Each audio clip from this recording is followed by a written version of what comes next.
Sobat Dunia Donghua, kita berjumpa kembali. Tanpa berlama-lama mari kita lanjutkan ceritanya. Selamat mendengarkan dan selamat berimajinasi. Rumah itu sederhana, dengan 4 pilar tertanam di dinding. Jendela-jendelanya berbentuk persegi, kisi-kisinya tanpa ukiran, berbentuk tian, lapangan sederhana, membiarkan cahaya langsung masuk. Sebuah lemari setengah terbuka, memperlihatkan beberapa pakaian biru dan putih yang terlipat. Tempat tidurnya terletak di sudut, tak terhalang rangka tempat tidur atau tirai. Inilah pemandangan yang ia lihat setiap hari saat terbangun di kehidupan sebelumnya. Waktu berlalu di antara kedua kehidupan itu, seolah tak berubah. Kesadarannya kembali dalam keadaan samar. Pada saat pertama terbangun, ia bahkan membayangkan bahwa ia selalu menjadi pendeta Tao yang rendah hati, dan bahwa semua kesulitan yang ia alami hanyalah mimpi. Namun pikiran ini memberinya rasa ketanyaan yang lebih dalam, perasaan terus-menerus kehilangan sesuatu, mengejar sesuatu, mengkhawatirkan sesuatu. Momen singkat keterpisahan ini perlahan menghilang saat matanya bertemu dengan mata Siming. Kekosongan di dalam dirinya lenyap, dan ia menatap Siming dalam diam. Kenangan dari sebelum komanya muncul kembali, menimbulkan sedikit sensasi geli. Siming meliriknya. Tak satu pun dari mereka berbicara, seolah tak ingin memecah keheningan. Mata Siming sedikit bergetar, dan tanpa sadar ia mengangkat tangannya untuk menyelipkan sehelai rambut perak yang menjuntai di pipinya ke belakang telinga. Ia menundukkan kepalanya sedikit dan berbalik. Cahaya api dari tungku obat terpantul di wajahnya, dan lekuk hidung, bibir merah, hingga rahang dan lehernya terpantul dalam warna lembut dan sedikit kemerahan. Ning Changjiu menatap pipinya, rambut peraknya yang lurus. Jubah hitam Siming tetap sama, tetapi diikat dengan sabuk giok putih, yang membuat pinggang rampingnya tampak seperti korset, dan menonjolkan lekuk di antara rok dan roknya dengan lebih indah. Ning Changjiu secara ajaib melihat kelembutan dalam dirinya, yang sama sekali bukan temperamennya. Ia menggerakkan bibirnya sedikit, ingin bicara, tetapi Siming berbicara lebih dulu, suaranya masih dingin, berbaringlah sekarang dan jangan bergerak.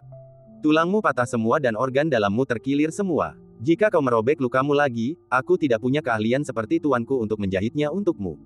Ning Changjiu berbaring di tempat tidur dengan punggung menghadap tempat tidur, tersenyum lemah, rasa sakit dan mati rasa di anggota tubuhnya masih mencabik-cabiknya.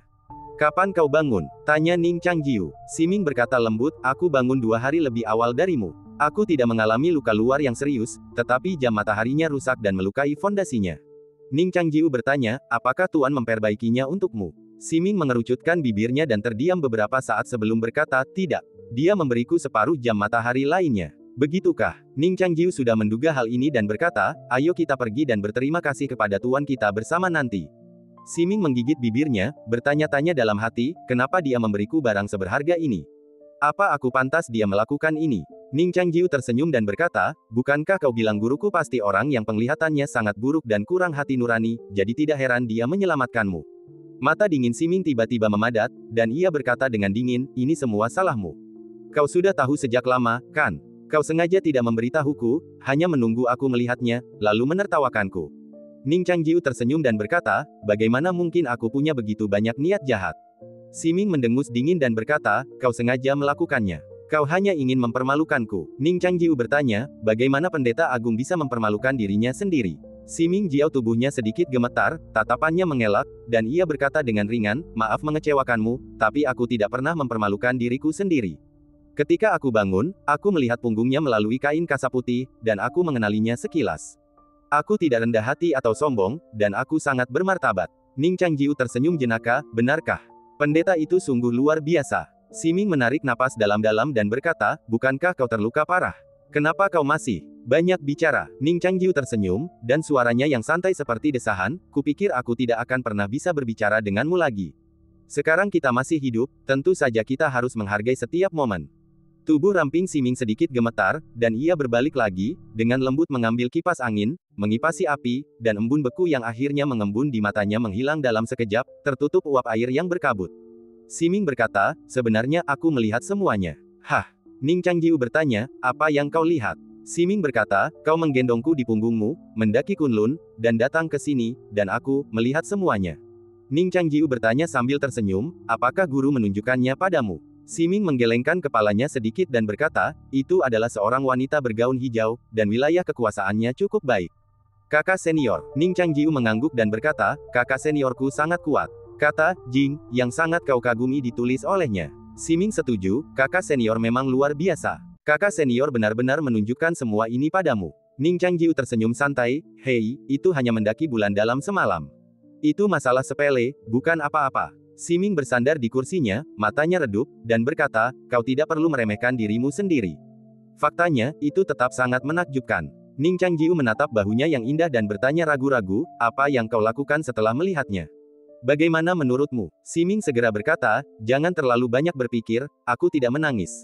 Petik 2 petik 2. Ning Changjiu berkata, Yang Mulia Pendeta tetap teguh seperti biasa. Siming mendengus dingin, jangan kira aku tidak bisa mendengar sarkasmemu. Aku melakukan ini untuk menyelamatkanmu. Ning Changjiu berkata, kebaikan dan kebajikan Sueci tentu saja tak terlupakan. Siming tersenyum pelan, mengipasi dirinya sendiri dan berkata, aku tidak menyangka guru selalu memperhatikan kita.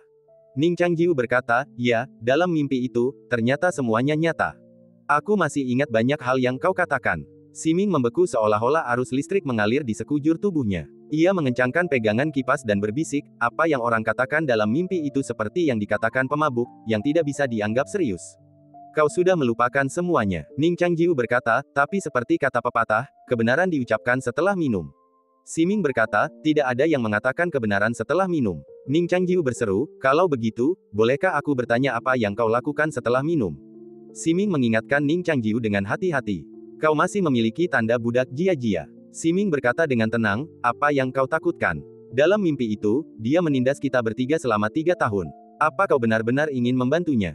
Jika kau memihakku, jia-jia tidak akan bisa mencapai alam istana ungu dan bahkan tidak akan punya kesempatan untuk mengendalikan tanda budak. Petik 2. Meskipun Ning Changjiu tidak tahu apa yang terjadi dengan jia-jia, ia merasa dari pengalaman dan intuisinya bahwa jia-jia seharusnya memasuki 5 jalan setelah mendengar apa yang dikatakan Siming. Ning Changjiu bertanya, apa yang kau masak? Siming berkata, obat-obatan yang digunakan untuk memasak semuanya adalah harta karun kuno, yang akan sangat bermanfaat untuk lukamu. Ning Changjiu bertanya lagi, mengapa ada begitu banyak serbuk gergaji di sana? Siming melihatnya dan menjelaskan, guru berkata bahwa lukamu sulit disembuhkan, dan kau tidak bisa berjalan akhir-akhir ini. Tapi aku khawatir kau akan bosan, jadi aku ingin membuatkanmu kursi roda. Ning Changjiu berkata, tidak akan membosankan jika kau di sisiku. Bulu mata Siming sedikit bergetar, tetapi kata-katanya tetap dingin, jika kau mengatakan hal-hal seperti itu lagi, aku akan membuat roda kursinya menjadi persegi. Kau begitu galak begitu bangun tidur. Ning Changjiu tak kuasa menahan tawa. Ia berkata, kau lebih manis saat terluka, berbaring telentang tanpa bergerak, begitu jinak. Saat kau pingsan, kau bilang padaku bahwa kau diam-diam mengupas buah di depan cermin dan melihat. Diam. Siming langsung berbalik dan berteriak, beraninya kau berkata begitu. Bukankah kau sudah bilang pada guru kalau muridmu itu keras kepala dan akan mengungkapkan perasaannya setelah bangun tidur? Kau sudah lama terjaga, bagaimana kau mengungkapkan perasaanmu selain bertengkar denganku? Senyum Ning Changjiu lenyap, ia sedikit tertegun, guru juga memberitahumu ini. Siming mengangkat sudut bibirnya dan berkata, tentu saja. Oh, ngomong-ngomong, aku juga mendengar kata-katamu saat mendaki Kunlun. Aku tidak bisa menjawabmu saat itu, tapi sekarang, aku bisa menceritakannya satu per satu. Kepala Ning Changjiu berdengung, ia memikirkan kata-kata yang menggantung di antara hidup dan mati itu, semakin ia memikirkannya, semakin ia merasa malu. Ia menatap senyum Siming yang tersungging di bibir, merasa semakin malu, dan berkata, jangan sombong. Mata Siming menyipit, lebih terang dari bulan sabit, senyum di bibirnya penuh dengan kejernihan dan pesona, ia berkata, bagaimana mungkin aku sombong? Apa kau tidak menunggu Tuan Ning mengungkapkan perasaannya? Bicaralah, aku mendengarkan. Ning Changjiu mengerutkan kening dan menatapnya dalam diam. Kaki Siming tiba-tiba lemas, dan ia jatuh berlutut dari kursi, bahunya menegang, tubuhnya gemetar. Ning Changjiu menghela napas lega dan berkata, sekalipun aku tidak bisa menggerakkan seluruh tubuhku dan hanya memiliki tekad yang tersisa, kau bukanlah tandinganku. Sebelum ia selesai berbicara, Siming sedikit mengangkat kepalanya, alisnya mengendur, dan rasa sakit di wajahnya berubah menjadi senyuman. Ia mengangkat tubuhnya yang anggun, memperlihatkan kakinya yang ramping, dan perlahan berjalan menuju Ning Changjiu sambil tersenyum, terus. Ning Changjiu terkejut dan terus berpikir, tetapi Siming tidak bereaksi. Siming menjelaskan, Tuan memanfaatkan ketidaksadaranmu untuk mengekstrak esensi dan darahmu untuk menyembuhkanku. Lalu kenapa? Trik apa lagi yang dimiliki Tuan Ning? Ning Changjiu berbaring di tempat tidur, putus asa, sambil berkata, tidak ada tipuan lagi. Kau boleh melakukan apapun padaku. Siming merasa menang, merasa sangat bahagia. Ia mengumpulkan obatnya, dengan hati-hati menyendoknya, lalu menghampiri tempat tidur, berkata, Changjiu, waktunya minum obat. Ning Changjiu menatap senyum lembutnya, namun merasa sedikit cemas. Ia memperhatikan Siming menyerahkan sendok kepadanya, perlahan mengangkat kepalanya, dan hendak mengambilnya, tetapi Siming mengulurkan jarinya yang sehalus giok dan menekan kepalanya ke belakang. Ia berkata, tutup matamu, aku akan menyuapimu. Ning Changjiu bertanya, kenapa aku harus menutup mata untuk minum obat? Siming berkata, berhenti bicara omong kosong. Ning Changjiu memejamkan mata ketakutan. Sesaat kemudian, bibirnya menyentuh sesuatu yang lembut, sejuk, dan halus, seperti kelopak bunga magnolia yang tak sengaja mendarat di bibir pohon bunga saat tidur siang. Kemudian, bibirnya tersangkut oleh kelopak bunga itu. Kelopak bunga merah muda yang lembut itu perlahan terbuka, dan sesuatu masuk. Aroma obat yang sedikit dingin dan harum, bercampur dengan sesuatu seperti ikan hidup, juga masuk. Lidahnya disentuh dan diaduk, saling melilit dan bermain dengan ikan kecil itu. Aroma obat meresap ke tenggorokannya, perlahan mengalir melalui organ-organ dalamnya, membawa kehangatan ke tubuhnya. Ketika Ning Changjiu perlahan membuka matanya kembali, ia melihat Siming duduk di samping, kepala tertunduk dan dada membusung, sedang mencampur obat. Bibirnya yang sedikit basah berembus lembut, menyapu kabut putih di permukaan obat. Ia tampak normal, tetapi tampak ada air mata di matanya. Ning Changjiu tak bisa menahan tawa. Ia ingin menyentuh rambut Siming, tetapi ia tak bisa mengangkat tangannya. Tak satu pun dari mereka berbicara, dan mereka saling memahami secara diam-diam. Setelah Siming memberinya obat, ia pergi membersihkan tungku dan sisa obat, punggungnya sibuk.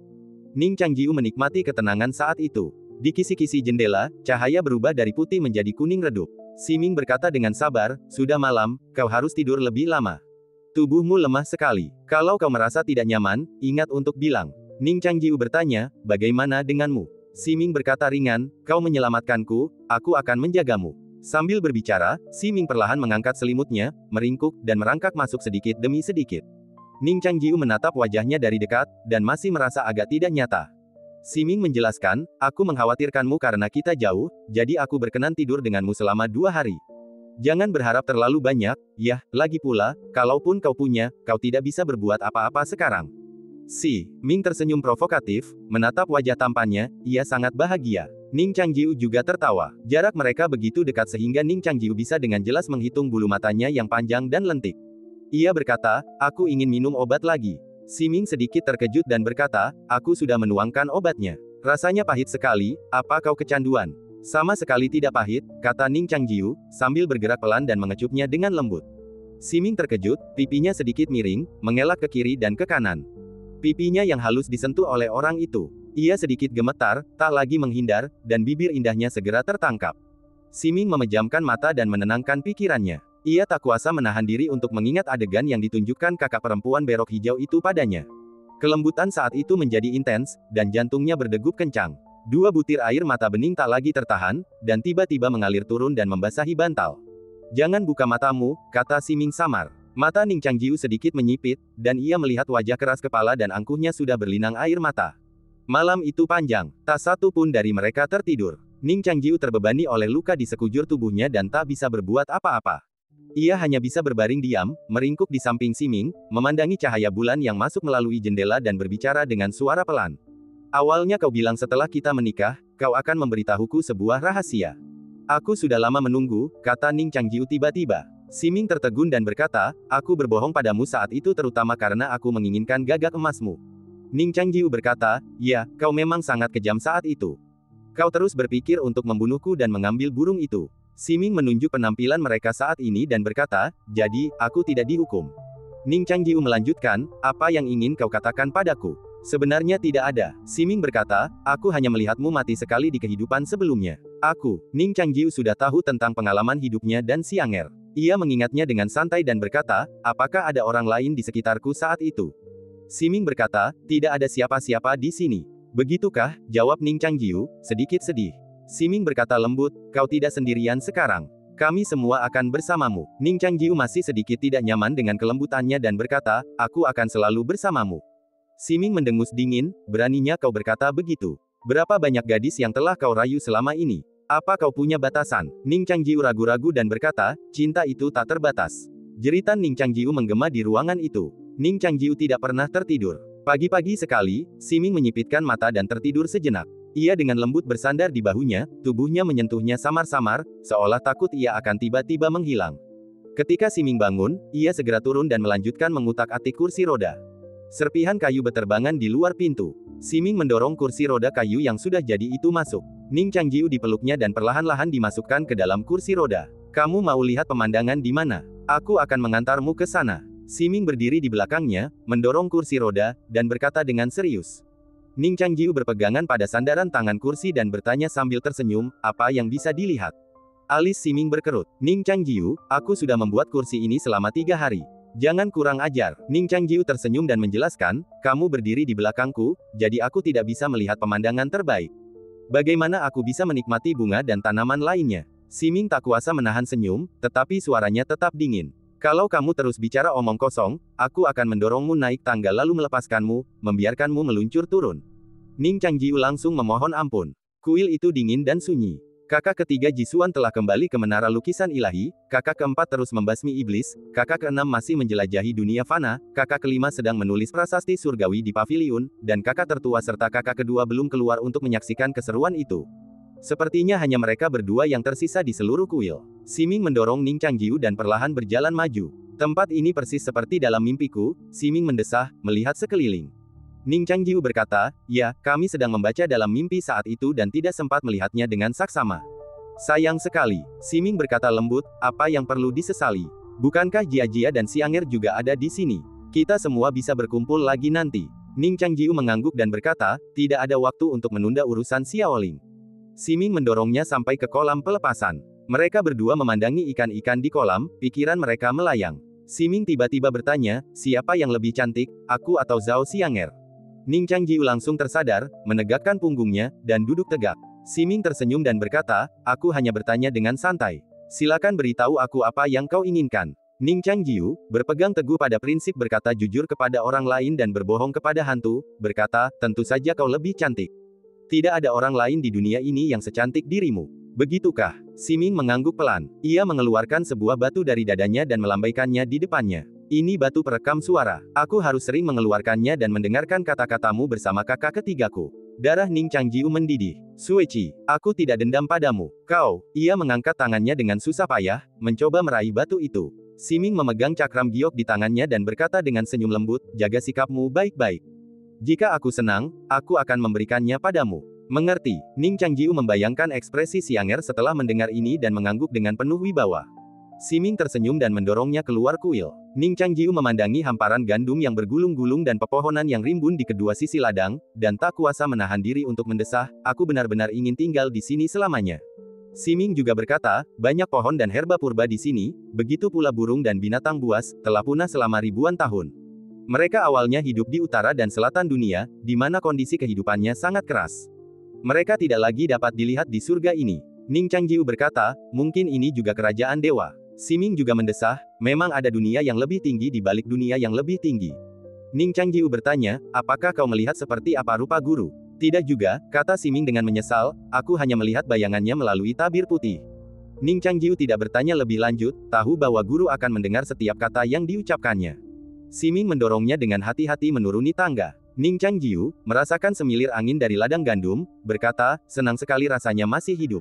Siming bersenandung dan berbisik, ya, kukira aku takkan pernah bertemu denganmu lagi. Ning Changjiu tersenyum tipis dan bertanya, jadi, bagaimana perasaanmu saat itu? Melihatnya semakin jauh, Siming menjawab dengan tenang, lega. Petik 2. Ning Changjiu merasa tak berdaya. Ia selalu berasumsi bahwa setelah pengalaman hidup mati mereka, temperamen Siming mungkin akan berubah drastis. Namun kini ia menyadari bahwa ia selalu begitu munafik, dan mungkin wanita yang dicintainya juga seperti itu. Mereka berdua berjalan menyusuri jalan setapak yang sempit. Di sepanjang jalan setapak, mereka melihat kelima pohon itu lagi. Mereka tumbuh sangat cepat, kata Ning Changjiu. Dalam mimpi mereka, mereka hanya menanam satu benih. Siming melihat pohon keempat, yang ia tanam saat itu, dan pertumbuhannya paling tidak menjanjikan.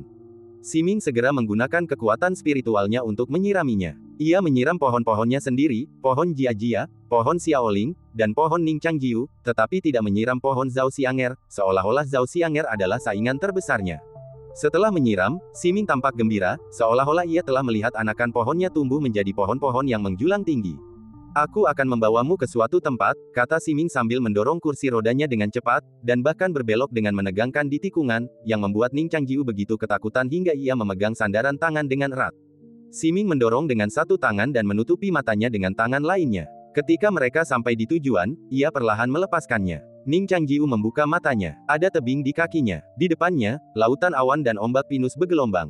Langit sangat luas. Tidak ada gunung lain di seberang lautan awan. Lautan itu tampak seperti lautan luas. Di antara kabut dan ombak, tampak ada gua dan menara tempat para dewa datang dan pergi. Pemandangan ini sudah tak asing lagi bagi Ning Changjiu. Guru bilang ini tempat favoritmu. Siming meletakkan tangannya di kursi kayunya dan menemaninya melihat keluar. Ning Changjiu tersenyum tipis dan berkata, ya, di sini indah. Angin, awan, bunga, dan salju semuanya indah. Siming bertanya dengan bingung, ini sudah awal musim panas, dari mana datangnya salju? Ning Changjiu menoleh dan menatapnya dengan tenang. Mata Siming yang ragu perlahan-lahan menjadi jernih, dan wajah peri serta lehernya yang seputih salju pun tertutupi semburat merah muda. Namanya Sueci, rambutnya seputih salju, dan alis serta matanya juga mengandung salju 1000 tahun. Jangan panggil aku seperti itu lagi. Siming menenangkan diri dan menggigit bibirnya hingga merah. Ning Changjiu bertanya, kenapa tidak? Siming mendengus dingin, jangan berpikir kau bisa sombong di hadapanku hanya karena kau telah memasuki jalan kelima. Aku telah melenyapkan iblis dalam diriku sekarang. Kekuatanku luar biasa. Kalian berdua bukanlah lawanku. Ning Changjiu bertanya dengan rasa ingin tahu, apakah kau telah melenyapkan iblis dalam diriku? Siming berkata dengan bangga, tentu saja, guruku adalah iblis dalam diriku. Ketika aku melihatnya 2 hari yang lalu, aku sudah melepaskannya dan pikiranku jernih. Sejak saat itu, tak ada apapun di dunia ini yang bisa membuatku takut. Saat Ning Changjiu setengah percaya, ia mendengar suara Ye Changmong menggema di udara, meniup awan dan salju, selembut hujan musim semi. Sueci, panggilnya lembut. Siming bergidik, lalu berbalik, membungkuk hormat ke arah kuil Tao. Ia berkata, murid Sueci memberi salam kepada guru. Ye Changmong Qingqing berkata dengan dingin, bawa kakak seniormu kembali ke kuil. Ada yang ingin kutanyakan padanya. Baik, guru, jawab Siming hormat. Ning Changjiu langsung mengerti. Ia masih punya cerita untuk diceritakan kepada guru. Itu adalah cerita yang diminta, si jahat, untuk disampaikan. 3000 dunia. Zhao Xianger perlahan terbangun dari mimpinya. Mimpi itu berakhir tiba-tiba. Ia teringat jari pembunuh pelayan Suzaku dan bulan perak yang muncul di belakangnya. Itu adalah seorang wanita tak bernama bergaun putih. Zhao Xianger tak bisa melihat wajahnya, tetapi ia merasakan kehangatan dan keakraban yang tak tertandingi. Kemudian datanglah mimpi Ning Changjiu, seorang wanita berjubah emas dan berambut pirang, bahkan lebih cantik dari dirinya saat ini. Namun, kecantikan itu terasa hampa, seperti keajaiban langka di sudut terpencil dunia, bermakna namun tak berjiwa. Zhao Xianger bertanya-tanya mengapa Ning Changjiu begitu tertarik padanya di kehidupan sebelumnya. Tak lama kemudian, ia mengerti, Ning Changjiu hanya tertarik pada penampilannya yang luar biasa cantik. Ia percaya ini bukan hanya imajinasinya sendiri, Sima Ming yang sekarang membuktikannya. Seperti yang diduga, bahkan setelah ribuan tahun, kualitas-kualitas dangkal beberapa orang tetap ada, muncul tanpa disadari. Zhao Xianger berpikir begitu dan perlahan membuka matanya. Ilusi ujian Suzaku telah memudar, tetapi teror Raja Merak dan pengkhianatan Jiu Yu masih meninggalkannya dengan ketakutan yang membara. Detak jantungnya perlahan melambat dari cepat menjadi stabil. Kemudian, ia mendapati bahwa tempat yang semula milik roh yang diperoleh telah kosong, dan Jiu Yu telah menghilang. Saat ini, ia telah kembali ke kamarnya. Setelah sebulan ujian, tubuh mungil gadis itu tampak semakin kurus. Cahaya bersinar dari jendela bak peri dan jatuh di pakaiannya yang ketat. Ia mengangkat tubuhnya, dan leher gioknya pun ikut menerima cahaya. Kulit dan tulangnya yang sedingin es dipenuhi cahaya redup, dan tekstur samar pun terungkap. Di luar pintu, terdengar suara samar, suara pedang beradu. Zhao Xianger melangkah turun dari sofa giok dengan awan yang sedikit naik, dan dengan kaki kecil seputih saljunya yang telanjang, ia berjalan di atas awan yang telah memadat menjadi batu bata dan berjalan menuju pintu. Ia mendengarkan suara yang datang dari luar. Kak Siyu, berhentilah meronta. Kau bukan tandinganku sebelumnya, dan sekarang pun masih. Minggir. Begitu dia bangun, kita tak akan punya jalan keluar. Aku tak akan membiarkanmu menyentuh adikku. Oh, kau memang lebih dekat dengannya, tapi dia hanya melakukan beberapa kebaikan kecil padamu, dan kau malah disuap seperti itu. Konyol sekali. Lebih baik aku mengikuti kakakku daripada kau. Gadis bodoh, kau tidak mengerti. Kita hanyalah pedang ibu, pedang yang ia gunakan untuk membunuh Zhao Xianger. Dia ditakdirkan untuk mati. Bahkan jika dia berhasil kabur, kita akan membunuhnya. Petik 2. Jangan coba-coba. Ah! Erangan kesakitan seorang gadis muda menggema dari luar. Sue Yuan, menginjak salju putih, menerobos pintu dengan pedang di tangan. Siyu setengah berlutut di tanah, menopang dirinya dengan pedang di kedua tangan. Rambutnya yang panjang dan hitam legam telah berubah menjadi rona keemasan, seolah terisi listrik, busur cahaya memercik dan berderak. Siyu berjuang untuk berdiri dan memegang Sue Yuan dengan pedangnya. Sue Yuan menatapnya dan mendesah, jika kau mencoba menghentikanku lagi, jangan salahkan aku karena telah membunuhmu. Siyu berkata dengan dingin, bukankah kau sudah mencoba membunuhku? Kau tidak bisa. Sue Yuan memadatkan salju menjadi pedang dan berkata, karena kau percaya begitu, aku tidak akan menunjukkan belas kasihan. Di belakang Sue Yuan, seekor burung salju kristal es bermahkota 3 membentangkan sayapnya. Dengan kemunculan burung itu, suhu udara turun drastis. Ia mengangkat tangannya, dan butiran salju yang kasar memadat menjadi pedang panjang yang indah. Pedang itu melayang di udara, berputar dengan kecepatan tinggi, setiap kristal es yang disapunya seperti bila terbang. Sebuah dunia kecil es dan salju langsung terbentuk, menjebak Si Yu di dalamnya. Meskipun ia telah memanggil roh bawaannya sendiri, seekor burung dengan paruh panjang runcing dan bulu-bulu yang menyala karena petir, wilayahnya jauh lebih rendah daripada Sue Yuan. Sebelum medan petir itu terbentang, ia terjebak di area sempit oleh angin dan salju. Si Yu menggenggam pedang panjang yang terkondensasi oleh petir, tetapi hawa dingin menyelimuti anggota tubuhnya, membuatnya tak bisa bergerak. Kita bersaudara, jadi ku beri kau satu kesempatan terakhir. Sue Yuan menatapnya dan mencibir, minggir. Si Yu menggertakkan giginya, sosoknya bagaikan kilatan petir tipis di tengah badai. Tidak, Si Yu menggertakkan giginya. Mata Sue Yuan kosong tanpa emosi. Karena kau keras kepala, matilah bersama adikmu Zhao. Pedang salju itu bersiul di udara seperti lemparan. Pupil mata Si Yu mengecil. Saat pedang itu sampai padanya, salju tebal tiba-tiba membeku. Zhao Xianger telah berganti pakaian hitamnya, masih berlumuran darah. Ia telah mandi dan hanya mengenakan satu kemeja dan celana putih. Sosoknya yang memukau berdiri tegak, rambutnya yang panjang dan hitam legam tergerai seperti tebing, tegak lurus ke pinggul, hanya menutupi ujung pahanya, menari-nari diterpa angin dingin dan salju yang tertiup angin. Ketika pedang Sue Yuan datang, Zhao Xianger melangkah di depan Si Yu, mengulurkan jari untuk menangkis pedang itu. Zhao Xianger menatap pedang itu tanpa ekspresi, es dan salju mencair di matanya. Sue Yuan ketakutan, tetapi ia tidak berbalik untuk melarikan diri. Sebaliknya, ia bergegas maju dengan putus asa. Zhao Xianger mengulurkan tangannya dan mencengkeram leher Sue Yuan. Pada saat yang sama, tangan Zhao Xianger di belakang punggungnya juga bergerak. Ia kembali menggenggam sebuah pedang. Pedang itu terbuat dari guntur dan kilat. Kau ingin membunuhku juga? Zhao Xianger menoleh dan melirik Si Yu dengan ringan. Si Yu berlutut di tanah, dan tangan yang memegang bagian belakang pedang untuk menusuk Sue Yuan masih gemetar. Kakak, ibu meminta kami untuk menunggu sampai kau bangun. Si Yu tidak tahu bagaimana menjelaskannya. Menungguku bangun. Zhao Xianger menatap pedang itu dan bergumam dalam hati, apakah ini pedang terakhir Suzaku? Ia mematahkan pedang itu. Zhao Xianger mengayunkan Sue Yuan ke tanah, lalu melemparkan pedang petir yang patah itu ke pelukan gadis itu. Ia berkata seperti biasa, baiklah, kalian berdua berhenti berpura-pura. Aku akan melupakan masa lalu untuk apa yang terjadi hari ini. Sedangkan untuk ibumu, aku akan mengakhiri semuanya dengannya setelah 7 tahun. Sue Yuan jatuh ke tanah, memegangi lehernya dengan tangan, tanpa ketakutan. Si Yu memegang pedang patah itu dan menatap profil Zhao Xianger yang dingin dan cantik untuk waktu yang lama dengan linglung. Zhao Xianger segera berbalik dan pergi, kembali ke rumah kayu. Ia berbaring di tempat tidur, tenggelam dalam awan, ekspresinya yang dingin dan cantik kembali melembut. Ia tak bisa berhenti memikirkan banyak adegan dari kehidupan masa lalunya, jadi ia dengan santai menarik awan itu sebagai selimut, membenamkan tubuhnya di dalamnya, dan meringkuk sedikit demi sedikit. Rasanya tak tertahankan. Siming mendorong sandaran kursi Ning Changjiu dan kembali ke kuil Tao. Bukankah kau selalu bilang ingin bersaing dengan guruku? Kenapa kau seperti ini sekarang? Ning Changjiu teringat akan penampilannya yang penuh hormat sebelumnya dan tak kuasa menahan tawa. Siming berkata dengan sungguh-sungguh, jangan menjelek-jelekkan guru kita di belakangnya. Tuan kita, tanya Ning Changjiu tanpa daya, kau berubah pikiran terlalu cepat, ya. Siming menatap ke arah kuil Tao dan berkata dengan penuh kerinduan, lagi pula, kau tidak boleh memfitnah Tuan. Sayang sekali Tuan dan aku bertemu terlalu terlambat. Jika kita bertemu nanti, saat aku sedang mengupas buah, orang yang terpantul di cermin itu bukanlah kau. Ning Changjiu menghela napas dan berkata, tapi bukankah dewa tertinggimu dipenggal oleh Tuan?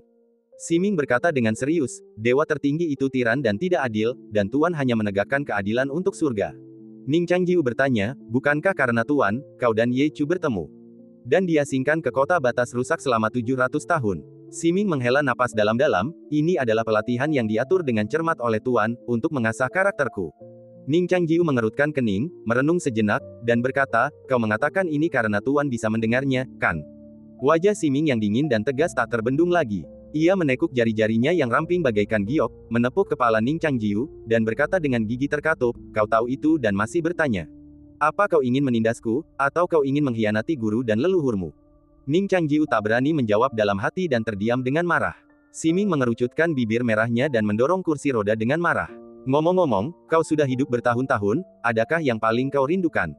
Ning Changjiu tiba-tiba bertanya sambil berjalan. Siming mendorong kursi roda dengan buku-buku jarinya bergerak naik turun. Ia memahami maksudnya, menyipitkan mata, dan bertanya, dari segi usia, bukankah kau lebih tua dariku? Ning Changjiu berkata dengan tenang, setiap reinkarnasi adalah awal yang baru. Aku masih remaja. Siming memutar pegangan kursi tanpa suara dan mencondongkan tubuh ke tepi tebing. Ning Changjiu buru-buru memanggil, adik perempuan, beberapa kali sebelum menghentikan Siming. Siming mendengus dingin, mengangkat kepalanya, menatap langit yang cerah, dan berkata dengan santai, selama kau tidak mendapat masalah lagi, aku tidak perlu khawatir. Ning Changjiu tersenyum dan berkata, maaf aku mengkhawatirkanmu. Bagaimana denganmu? Tanya Siming balik. Ning Changjiu berkata, aku juga.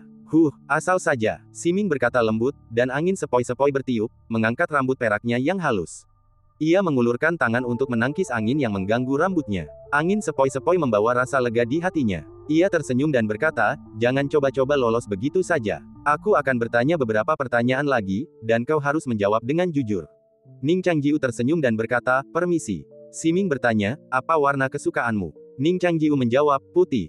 Siming bertanya, tempat mana yang paling kau rindukan? Ning Changjiu menjawab, di sini.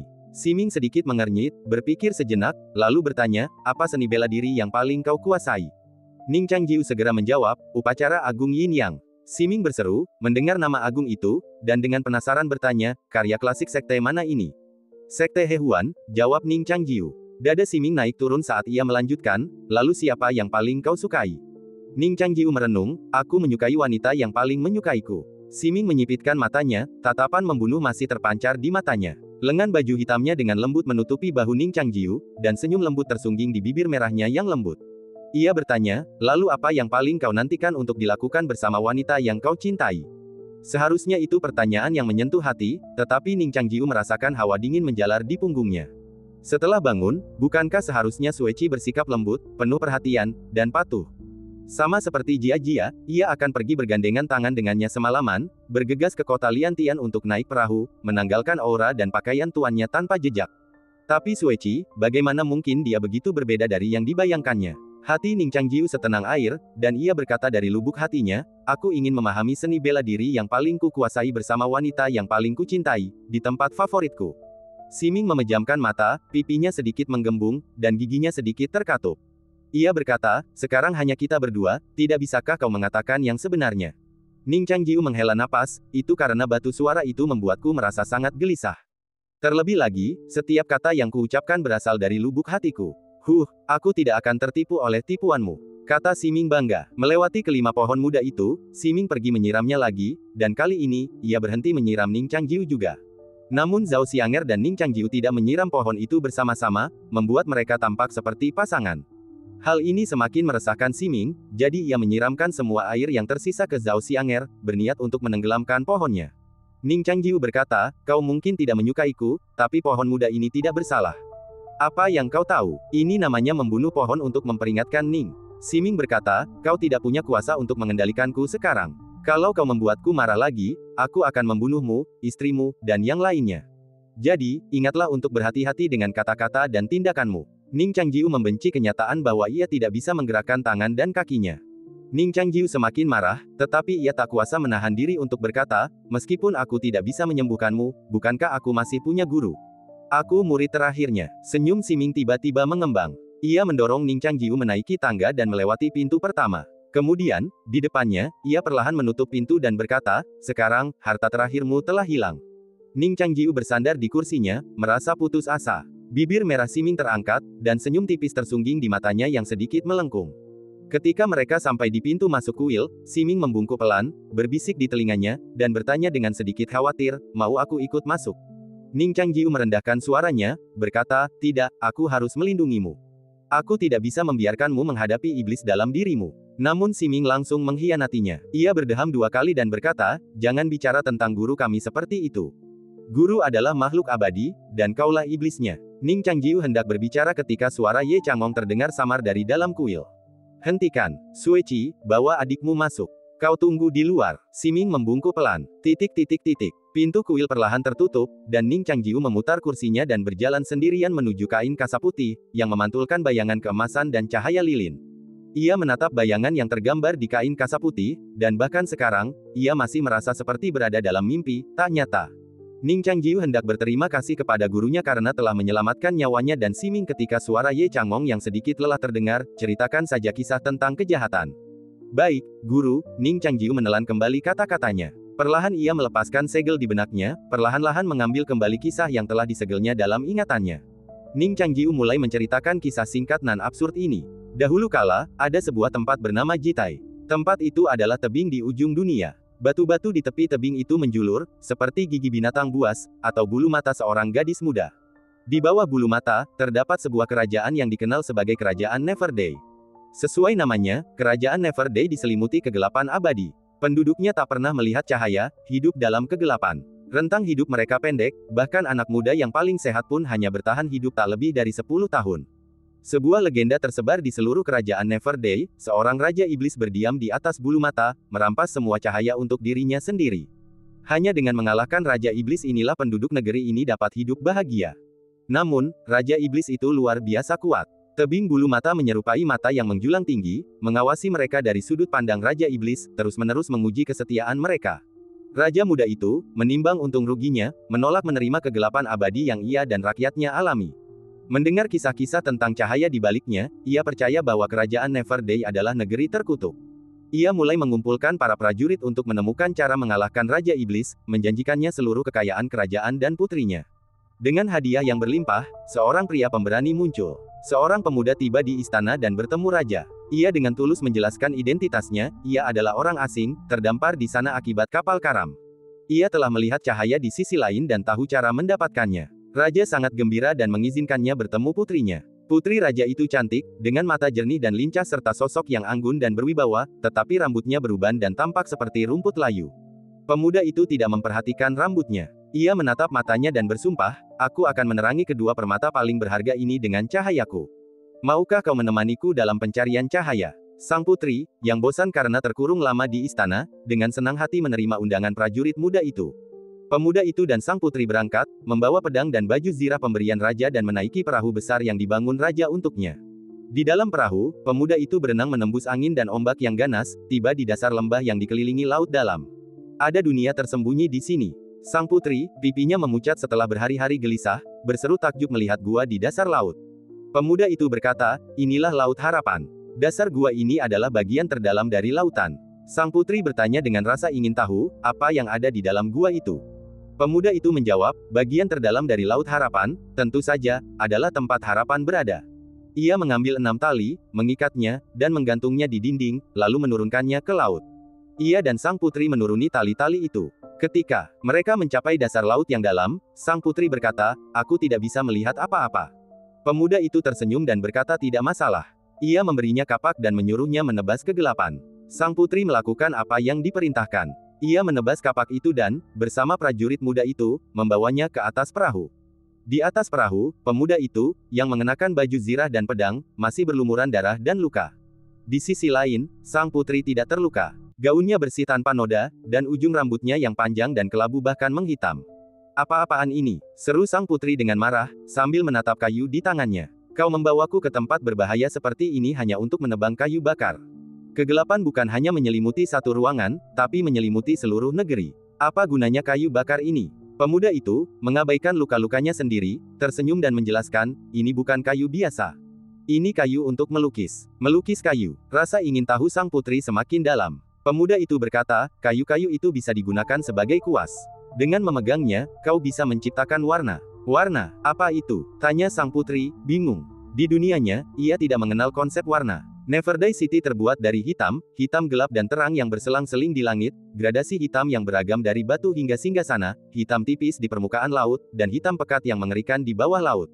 Ia bahkan tak bisa menggunakan kata hitam untuk menggambarkan semuanya, karena itu juga merupakan warna, tetapi dunianya tak mengenal konsep warna.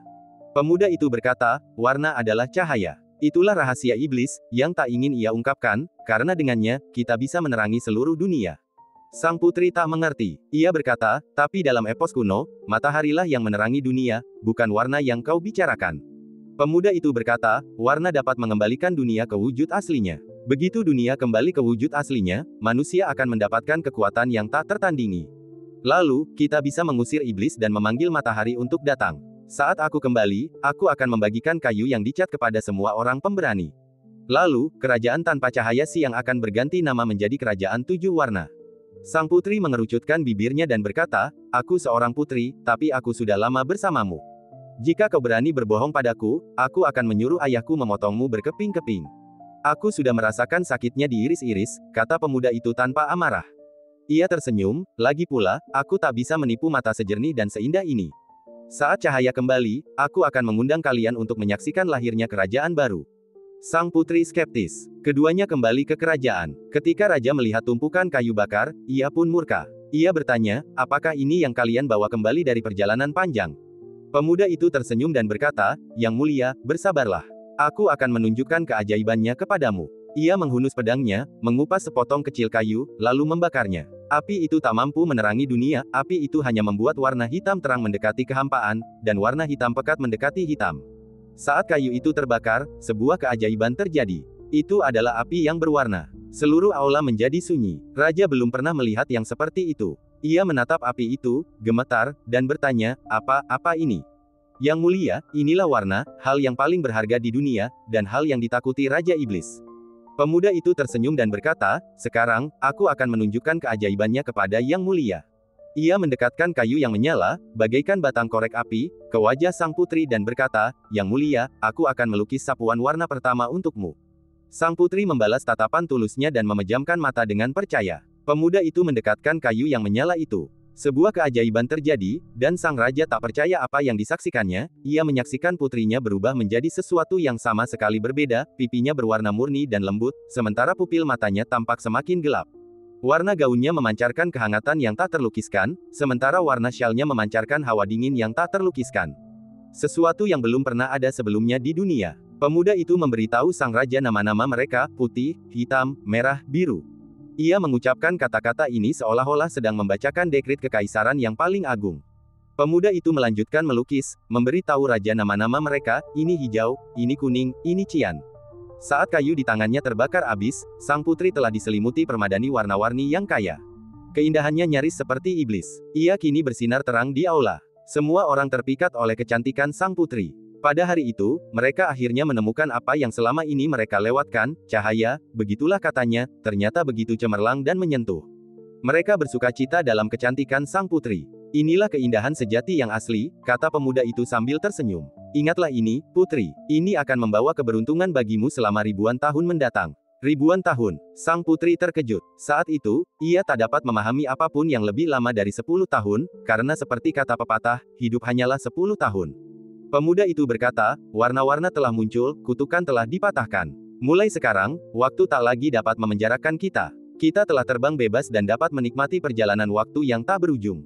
Sang putri memercayainya, sangat gembira, dan ingin menciumnya. Pemuda itu menolak, berkata, saat ini, aku tak berwarna dan tak dapat memeluk Yang Mulia, yang memiliki kecantikan sejati. Tolong, Yang Mulia, nyalakan kayu yang dicat itu dan lukislah aku dengan warna kesukaanmu. Sang putri dengan hati-hati menyetujui. Sesuai keinginannya, ia melukisnya dengan kulit putih, rambut hitam, dan jubah emas berkilauan. Ia menjadi orang kedua di kerajaan yang menerima warna. Sang putri sangat gembira dan ingin membagikan kayu yang dicat itu kepada semua orang, mendorong mereka untuk menambahkan warna pada dunia. Pemuda itu menghentikannya, berkata, warna itu suci dan tidak boleh salah tempat. Bunga memiliki warnanya sendiri, daunnya sendiri. Jika kita salah tempat, kita tidak akan dapat merangkul dunia yang sebenarnya. Sang putri bertanya, lalu apa yang harus kita lakukan? Pemuda itu menjawab, aku akan menuliskan warna-warna segala sesuatu. Dengan begitu, semua orang dapat mengikuti instruksiku dan mencerahkan dunia kita. Ini adalah hari terakhir kerajaan tak berwarna dan hari pertama kerajaan 7 warna. Dan cerita pun berakhir, nantikan cerita selanjutnya. Terima kasih telah mendengarkan.